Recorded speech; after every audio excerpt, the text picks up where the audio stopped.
Hi guys, this is Alea Jen and welcome back to my YouTube channel. So for today's video, paano nga ba yung mga first timer na mga pupunta dito kung hindi sila marunong magluto? So yun yung struggle ng iba kasi hindi sila marunong magluto sa Pinas. So nahihirapan talaga sila pagdating dito na sa Hong Kong.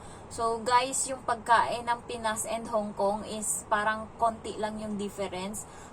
Dito guys is hindi sila masyadong gumagamit ng asin and wala sila masyadong seasoning. Ang puro lang nila is ang ginagamit lang nila always soy sauce and then oyster sauce. Mga ganyan na yung mga ginagamit nila, cornstarch, sugar.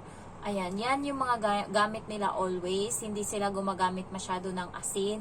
And paminta, konti lang. Hindi sila katulad sa amin sa Pinas or sa akin, sa bahay namin sa Pinas, is kada luto namin meron kaming siling green na nilalagay talaga. Kahit anong gulay yan, kahit anong pagkain yan, kahit adobo yan, giniling yan, nandyan always yung siling green and then paminta. Pero dito, nagulat ako, hindi sila nagpapaminta and hindi sila gumagamit ng bawang always. Hindi katulad sa atin na partner talaga pag nagisa tayo, bawang, sibuyas. Hindi sila dito nagaganyan. Yung kanila always, pag nagisa sila is luya yung ginagamit nila. And naglalagay lang sila ng bawang kapag ang lalagyan nila is yung may isang gulay sila na bawang yung nilalagay, yung malapad na mahaba na mataba na gulay na parang repolyo na mahaba. Ayan, so yan yung nilalagyan nila ng bawang. And then yung sibuyas naman ginagamit lang yan nila pag nagisa ng shrimp or pag nagprito ng shrimp para matanggal ata yung lansa, nilalagyan nila ng onion. So yung mga sabaw-sabaw lang nila minsan na noodles, yun yung nilalagyan nila ng onion. Pero yung bawang sibuyas i-partner tapos gisa, hindi sila ganun. More on luya sila. And then yung ginagamit nila guys, hindi naman ganun kahirap. Especially pag yung amo mo is nagsisend sa'yo ng video. May ibang amo guys na nagbibigay sila ng video and ipa-follow mo yun. Ang problema lang, minsan wala sila ng mga ingredients na ginagamit doon sa niluluto na yun. So ayun naman yung problema minsan.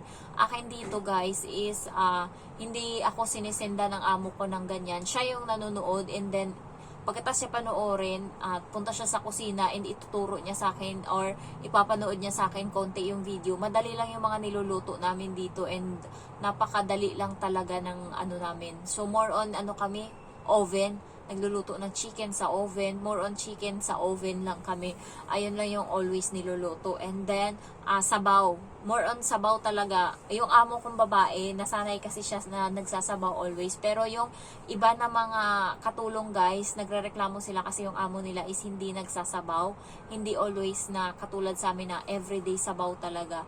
Kaya, okay din yung amo ko kahit papano kasi may sabaw. Nabubuhay ako dun. And then, sa pagluluto naman nila is napakadali lang talaga. More on steam lang naman sila. Tapos sa gulay, more on gisa, lagyan ng tubig na mainit. And then, takpan 3 minutes. Pwede na, ganyan lang sila. Ayaw nga nila katulad sa atin pag nag-adobo tayo, ilang minuto, magha-half hour na luto ng manok. Sa kanila dito guys, lang, 10 minutes lang ata. Ayaw nila ng sobrang kasi pag sobrang niluto na ilang minutes ng niluto, titigas kasi yung manok. So gusto nila pag naluto na okay na yan, hindi na kailangan na tumigas pa yung manok, dumaan pa sa tigas uli bago lumambot. So kaya dito yung manok is parang mga 5 minutes, 10 minutes lang nila yan niluluto. Ayan, okay na. So kami dito sa bahay, hindi kami parading nag-uulam ng isda kasi yung bata allergy siya sa isda. Kaya more on baboy talaga sila. Ayan. So, ano pa ba? Yung problem natin sa luto, basta as long as kayo, mag-watch kayo sa YouTube ng mga luto ng ibang mga Chinese.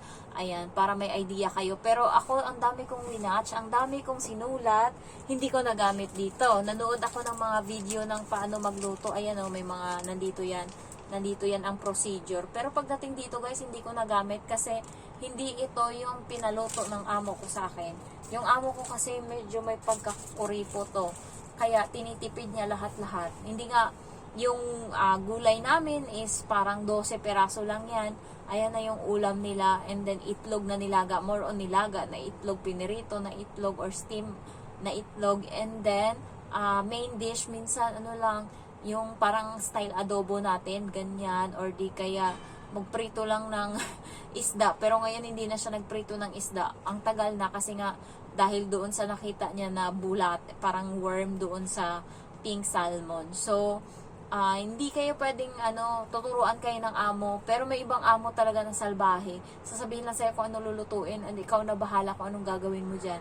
Kaya swerte mo na lang pag yung amo mo is tinuturuan ka. Akin guys, yung amo ko is tinuruan ako. Siguro alam niya din na wala akong karanasan, tinuruan niya ako maglinis, and then tinuruan niya din ako magluto. Pero marunong na ako, napapansin niya naman yun. Ang ano ko lang is hindi ako marunong ng Chinese na luto. Pero ngayon, medyo gamay ko na, kaya sinusulat ko talaga ang mga niluluto nila. Meron silang style na parang bihon din, pero kanila dito ibang paglagay. Hindi sila katulad sa atin. Sa atin ang sarap ng mga pagkain natin compare sa kanila. Sobrang sarap ng pagkain natin. Kaso nga lang guys, maraming mga seasoning na nilalagay yung mga pagkain sa atin, kaya ang bilis ng mamatay ng mga tao sa Pinas. So 50 to 60 yung lifespan ng mga tao sa Pinas, and namamatay sila. Mga dyan yung average, kasi nga dahil sa mga pagkain na hindi healthy. Dito guys, 70, 80, ganyan sila. Ganyan yung mga edad ng mga namatay, yung mga tao dito. Kasi ang healthy na mga pagkain nila, hindi sila nag-aasin. And then, iniiwasan nilang alam niyo yung sabaw na sinasabi ko, ginagastusan talaga yan nila ng pera. Siguro 100 or 50 Hong Kong dollar sa isang lutuan lang niyang sabaw-sabaw nila na yan. Ang mahal niyang sabaw-sabaw nila. So, and then mahilig sila sa tea na may lemon. So, ang pangit ng lasa niya. Ayoko talaga ng lasa ng tea. So, more on ganun sila. And, talaga, yung amo ko is conscious siya. Binabasa niya talaga yan kung anong protein yung makukuha dyan, kung ano yung vitamins na makukuha dyan. And ngayon guys, yung alaga ko is pakonti-konti tumataba siya. Ang bigat niya na ngayon. Ang sakit na dito, masakit na dito kapag kinakarga ko siya. Kasi 5 years old na siya guys. Nagpapakarga pa siya. Tumatahay pa nga siya sa diaper. Mahigit na siya 5 years old. Kasi July, August, September, October, November, mag 5 years and 4 months na siya, pero tumatay pa din siya sa diaper, and napaka-ing-ing pa din talaga, binaby nila masyado, kaya every time puro pakarga yung alaga ko. And then, okay naman sila kahit papano, wala namang problema. Sa pagluluto guys, hindi nila bet na hindi mainit i-serve sa kanila yung pagkain, kaya alamin nyo kung anong oras sila kakain, magtanong talaga kayo. Kasi ako nung una, gusto ko iluto na lahat para matapos na lahat. Pero hindi pala ganun. Ang gusto nila is mainit nilang nakakain yung mga pagkain sa mesa. Ang tips ko naman dyan, kung meron kayong oven, tas nagluto kayo halimbawa ng pagkain na halimbawa noodles or kung ano dyan, and then hindi pa sila kakain, so ilagay nyo siya sa loob ng oven, takpan nyo lang doon, and huwag nyo pasingawin para yung is nakulob siya doon, kaya hindi siya lalamig agad. Ganon yung ginagawa ko, and alam yun ng amo ko, para kahit pa paano makakain pa din nila ng mainit. So guys, sobrang liit na talaga ng mata ko. Antok na talaga ako, and ilang araw na akong hindi, meron kasi akong pinapanood na sa YouTube, sa video sa Facebook, doon ako nababaliw yung mga Bisaya na kumakain, yung Bite King. Ewan ko kung alam niyo yan, yung mukbang. Gusto ko talagang manood ng mukbang, kaya tumaba ako sa Pinas, kasi more on mukbang yung mga pinapanood ko, and binumukbang ko din yung mga pagkain na nasa mesa. Ayan, and nung nasa Pinas kasi ako guys, isang malaking bilaong prutas every day. Dinadala yan ng kuya ko galing sa trabaho, kaya sagana ako doon, prutas, gulay, ayan, nasayo na lang kung paano mo lutuin. Minsan natatapon na nga lang namin kasi hindi na namin nasama sa pagluto. So, ayun lang, more on tiis lang talaga dito sa Hong Kong, especially sa Hong Kong guys, maraming mga taga Middle East na sumuko dito, hindi nila kaya dito, ayan. So, yung mga taga Hong Kong na nagtatrabaho ng mga OFW, yun yung sanay na sanay, pero ang hirap naman kasi nun, mag-a-adjust ka talaga. Buti ako emotionally, ako na prepared, hindi katulad ng kapatid ko, konting alog lang sa kanya ng problema. Halimbawa, parang nakatingin siya na nakasimangot yung amo niya lalaki, hindi siya pinapansin kapag nag-good morning siya.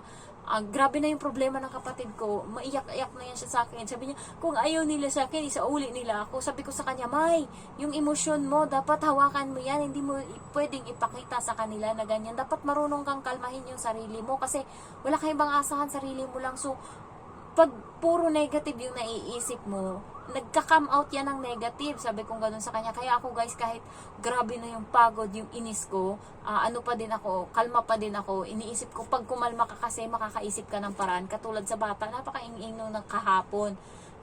Umiyak siya nang wala namang dahilan. Parang iniisip tuloy ng nanay, sinaktan ko. Pero hindi ko naman sinasaktan. Naiinis na ako sa kanya kasi ang arte niya, papakainin, tas umiyak siya.